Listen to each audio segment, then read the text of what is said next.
of music. And that's because I don't do music. I love music and I sing really loud but not well.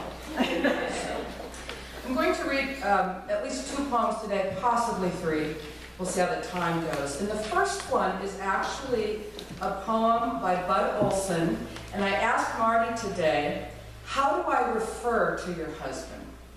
And she said, just say he belongs to me. Because he still does. And she shared this with me several months ago, and I think it's a very powerful and nice poem. It's called The Master's Plan. Dark was the night in its setting. The thunder crashed loud and long, while the jagged tongues of lightning shot forth like the notes of a song. The trees were freighted with raindrops. The branches were bowed as with care, while the wind whistled a tune of deep mourning, proclaiming a storm in the air. And so 'tis the way of we Christians, as throughout each turbulent year, we meet all kinds of conditions, and we must face each one of them here.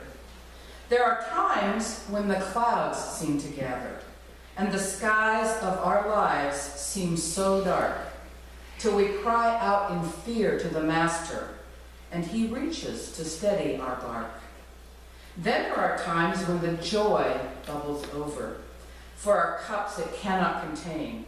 Thus the windows of heaven are opened, and the blessings pour forth as the rain. Now, beloved, we must remember that our Father in heaven knows best, and oft times following that blessing will come a severe trial or test.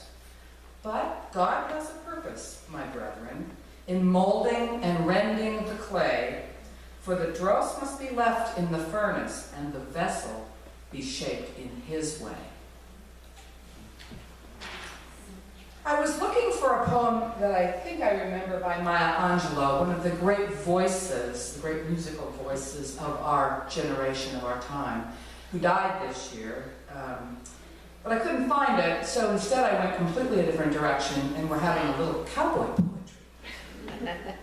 This is one written in 1916 by a man named Ralph Garnier Coulee. The Ranch Up Yonder. Did you ever sit astraddle, slouching easy in the saddle, in the sagebrush after night had gathered round, when the moon above the mountain really seemed to be a counting all the million little stars a looking down?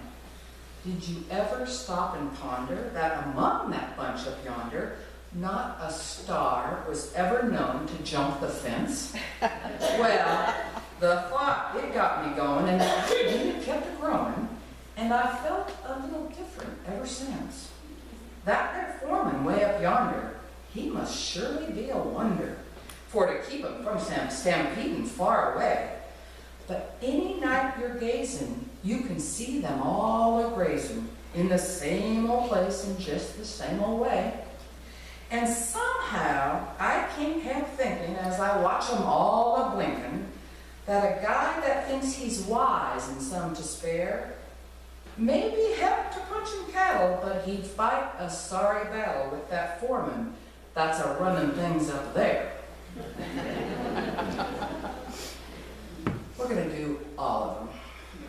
This one is by Baxter Black, whom I'm sure you're familiar with. He's one of the great cowboy poets currently. It's called Goodbye, Old Man.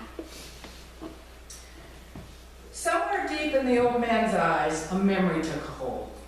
It fought the ageless undertow that drains and mocks the old. I wiped the dribble off his chin. Pop, tell me what you see. It's all the boys I rode with. I think they've come for me. Unconsciously, I checked the door. It's nothing but the wind. You better try and get some rest. Tomorrow we'll go in. Is that you, Bob? I can't quite see. You're mounted mighty well. You never rode a horse that good when we was raising hell.